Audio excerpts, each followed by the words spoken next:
أعوذ بالله من الشيطان الرجيم بسم الله الرحمن الرحيم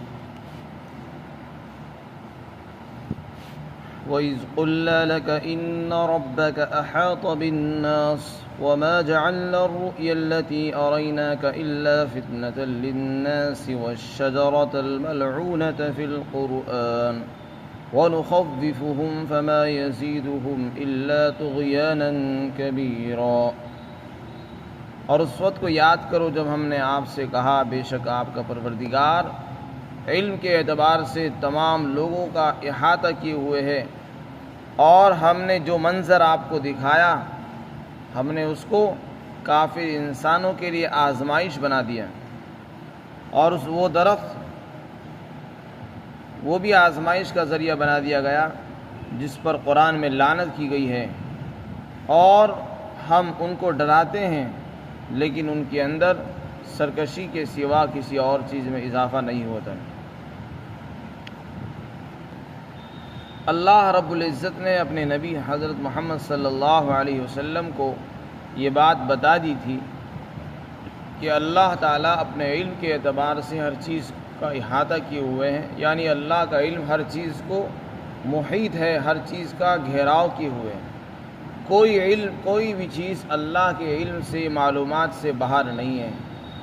ذرے ذرے کی اللہ کو خبر ہے، ہر انسان کے جو حالات ہیں وہ بھی معلوم ہیں، اس کے ظاہری باطنی، اور یہاں تک کہ کون لوگ ایمان لائیں گے کون نہیں لائیں گے یہ بھی اللہ کو علم ہے۔ اور جب اللہ تعالیٰ کی طرف سے قرآن نازل ہوگا اور آپ ان کو قرآن سنائیں گے تو کون لوگ اس پر ایمان لائیں گے، اور جو ایمان لے آئے ہیں وہ ایمان لانے کے بعد اس پر جمیں گے یا پھر جائیں گے، یہ ساری چیزیں اللہ کو معلوم ہیں۔ تو آپ صلی اللہ علیہ وسلم کو اللہ نے یہ بھی بتا دیا تھا کہ بہت سے لوگ وہ ہیں جو ایمان نہیں لائیں گے۔ اللہ کے علم میں یہ بات تھی، کیونکہ اللہ تعالیٰ تو سب کو جانتے ہیں کون ایمان لائے گا کون نہیں لائے گا، اور جو لوگ ایمان لا چکے ہیں وہ ایمان پر جمیں گے یا ایمان سے پھر جائیں گے وہ بھی اللہ کو معلوم ہے۔ اور اللہ تعالیٰ جو معجزات دکھاتے ہیں، نئی نئی چیزیں دکھاتے ہیں، اس پر کون ایمان لائے گا اور کون اس کا انکار کر دے گا یہ بھی اللہ کو معلوم ہے۔ تو اللہ نے بتا دیا تھا کہ یہ لوگ ہٹ درم ہیں، ایمان نہیں لائیں گے، اس لیے آزمائش کے طور پر اللہ تعالیٰ نے اور امتحان کے لیے اللہ تعالیٰ نے دو مثالیں یہاں پر بیان فرمائی ہیں، اور یہ بتایا کہ دیکھو ہم نے جو منظر آپ کو معراج کی رات میں دکھایا، معراج کی رات میں جو دکھایا ہم نے اس کو آزمائش بنا دیا لوگوں کے لیے۔ فتنہ کے معنی آزمائش، مصیبت، امتحان کی چیز بنا دیا، لوگ اس میں کی وجہ سے مصیبت میں پڑ گئے، گناہ کی چیز سے بنا دیا اس کو۔ واقعہ یہ ہوا کہ اللہ تعالیٰ نے اپنے نبی کو معراج کرائی، آپ صلی اللہ علیہ وسلم حرم شریف سے مسجد حرام سے مسجد اقصی تشریف لے گئے، وہاں انبیاء اکرام کی امامت فرمائی اور ملاقاتیں ہوئی، اور پھر آپ آسمانوں پر تشریف لے گئے، آسمانوں پر بہت سے انبیاء اکرام سے ملاقاتیں ہوئی، اور بیت المعمور کا آپ نے مشاہدہ کیا، اسی طرح سدرۃ المنتہا پر بھی آپ پہنچے، اور پھر اللہ نے جہاں چاہاں آپ کو سیر کرائی، جنت اور جہنم دکھایا گیا، بہت سے منظر آپ کو دکھائے گئے۔ اللہ نے آپ کو جو ہے تحفہ دیا نماز کا، اور پھر جو ہے آپ پوری سیر کر واپس بھی تشریف لے آئے۔ راستے میں قریش کے قافلے سے بھی ملاقات ہوئی وغیرہ وغیرہ۔ تو یہ وہ چیزیں تھیں جو انسان کی عقل میں نہیں آتی، ایک ہی رات کے اندر تھوڑے سے وقت میں ہی آپ اتنا لمبا آپ نے سفر بھی کر دیا، اور پھر آپ واپس بھی آ گئے رات ہی میں۔ جب آپ صلی اللہ علیہ وسلم نے یہ باتیں لوگوں کو صبح میں بتائی تو قریش کے لوگ حیران رہ گئے، کیسے ہو سکتا ہے ایک ہی رات میں ایک آدمی آسمانوں پر بھی چلا جائے اور واپس بھی آ جائے، یہ عقل میں آنے والی بات نہیں ہے۔ تو اس کا انکار کر دیا انہوں نے۔ بہت سے لوگ وہ تھے جو ایمان لے آئے تھے لیکن مرتد ہو گئے، کافروں کو اس کی تعجب کی چیز معلوم ہوئی، تو اس کی وجہ سے وہ انکار کرنے لگے۔ آپ نے ان کو سمجھایا کہ دیکھو میری ملاقات فلاں قافلے سے بھی ہوئی، اور وہ تمہارا قافلہ اس وقت فلاں جگہ تھا، ان کی اونٹنی گم ہو گئی، اور میں نے ان کو بتایا کہ تمہارا اونٹ فلاں جگہ پر ہے، اور وہ اب تھوڑی دیر میں پہنچنے والا بھی ہے. یہ ساری باتیں انہوں نے دیکھی. یہاں تک کہ جب ضد میں آ گئے وہ پوچھنے لگے اچھا یہ بتاؤ مسجد اقصیٰ کے اندر کتنے ستون ہیں, وہاں کون کون سی نشانیاں ہیں وہ بتاؤ. اللہ نے آپ کو وحی کے ذریعے سے وہ بھی بتا دی. چنانچہ آپ کے سامنے بیت المقدس بالکل نگاہوں کے سامنے کر دیا گیا. آپ نے ایک ایک چیز دیکھ دیکھ کر اس کو بتا دیا.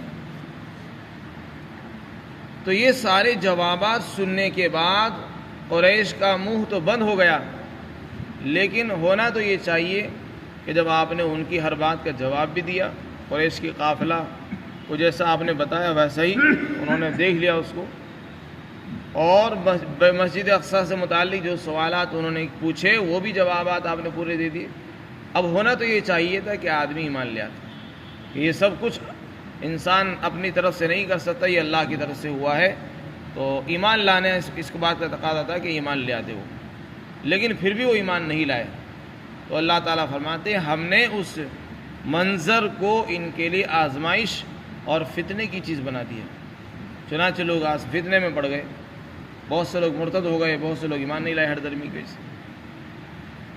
اسی طرح ایک اور منظر بیان فرمایا اللہ تعالیٰ نے کہ ہم نے قرآن کریم کے اندر ایک درخت کا ذکر کیا ہے جس کو درخت زقوم کہتے ہیں.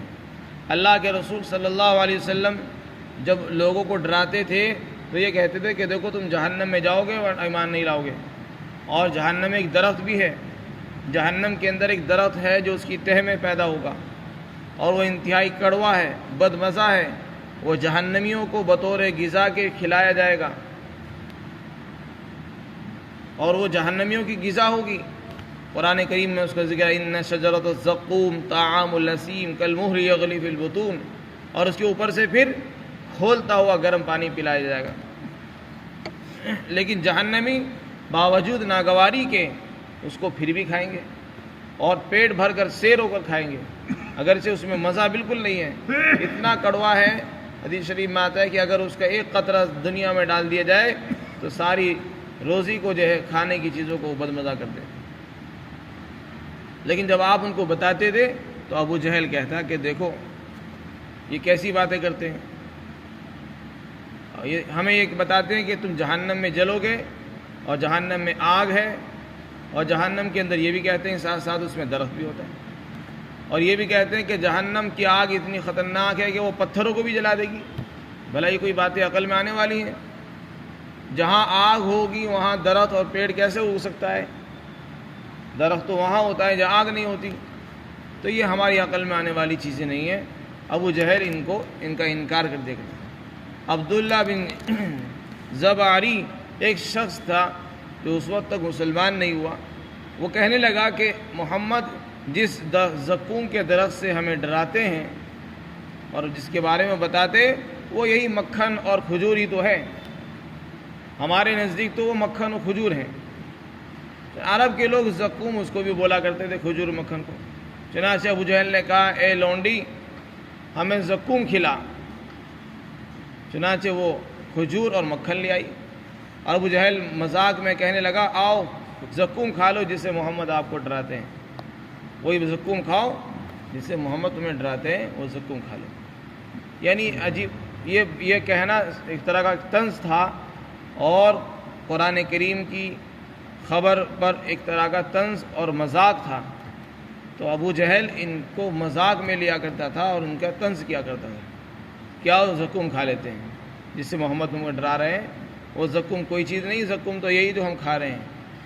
تو اس طرح کی باتیں کرتے تھے. قرآن کریم میں اس کو ذکر فرمایا. تو اللہ تعالیٰ فرماتے ہیں ہم نے اس زقوم کے درخت کو ان کے لیے فتنے کی چیز بنا دیا. آزمائش میں پڑ گئے, یعنی کفر میں پہلے سے تو کافر تھے ہی, اب انہوں نے اور انکار کیا تو کفر کے اندر اور ترقی کر گئے اور بڑھ گئے اور بڑے کافر بن گئے. اگر یہ اس کا بھی انکار نہ کرتے, اس طرح مذاق نہ اڑاتے تو اتنے بڑے کافر نہ ہوتے. تو یہ زقوم کا درخت ہو یا معراج کا واقعہ ہو, معراج کے اندر جو آپ نے منظر دیکھے, یہ دو قصے اللہ نے بیان فرمائے کہ یہ دو چیزیں ہم نے ان کی آزمائش کی چیز بنا دی ہے.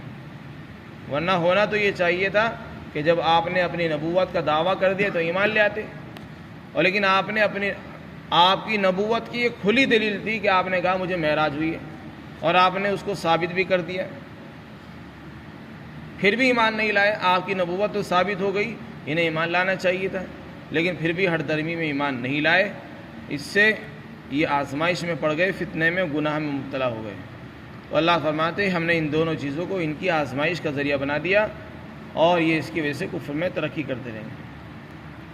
اللہ تعالیٰ فرماتے اور اس وقت کو یاد کرو جب ہم نے تم سے کہا کہ یقیناً آپ کا پروردگار لوگ تمام انسانوں کا علم کے اعتبار سے احاطہ کیے ہوئے ہیں، یعنی اللہ کو ہر ایک کی معلومات ہے، کون ایمان لانے والا ہے، کون ایمان نہیں لائے گا، اور کون ایمان لا کر دوبارہ سے پھر کفر کی طرف پلٹ جائے گا، اور کون معراج کا واقعہ سن کر یہ اس کا انکار کرے گا، اس کا سب کو اللہ کا علم ہے۔ فرمایا اور ہم نے جو منظر آپ کو معراج میں دکھایا، ہم نے اس کو لوگوں کے لیے آزمائش بنا دیا، امتحان کی چیز بنا دیا۔ اور اسی طرح وہ درخت جس کی قرآن میں لعنت کی گئی ہے، اس درخت کو بھی ہم نے آزمائش کی چیز بنا دیا کہ آپ نے دو چیزوں کا ذکر کیا تو دونوں کا ہی لوگوں نے انکار کر دیا، اور ان دونوں کی وجہ سے اور کفر میں بڑھتے چلے گئے وہ۔ اللہ تعالیٰ فرماتے اور ہم ان کو ڈراتے ہیں، لیکن ان کے ڈرانے سے کوئی اثر نہیں ہوتا ہے، بجائے اثر لینے کے الٹا وہ سرکشی میں ترقی کرنے لگتے ہیں۔ اللہ فرماتے یہ ڈرانا ان کی ترقی سرکشی کے اندر ہی اضافہ کرتا ہے، کسی اور چیز میں اضافہ نہیں کرتا، نہ ایمان لاتے ہیں نہ مانتے ہیں۔ خلاصہ یہ ہوا کہ بہت سی چیزیں اللہ تعالیٰ دکھا دیتے ہیں، پھر انسان اگر ایمان لے آتا تو سدھر جاتا ہے، اور اگر ایمان نہیں لاتا تو پھر اور پکڑ میں وہ مضبوط ہو جاتا ہے، اللہ کا عذاب کا مستحق اور حقدار بن جاتا ہے۔ اللہ تعالیٰ ہم سب کو قرآن پر اور اس کی خبروں پر یقین نصیب فرمائے۔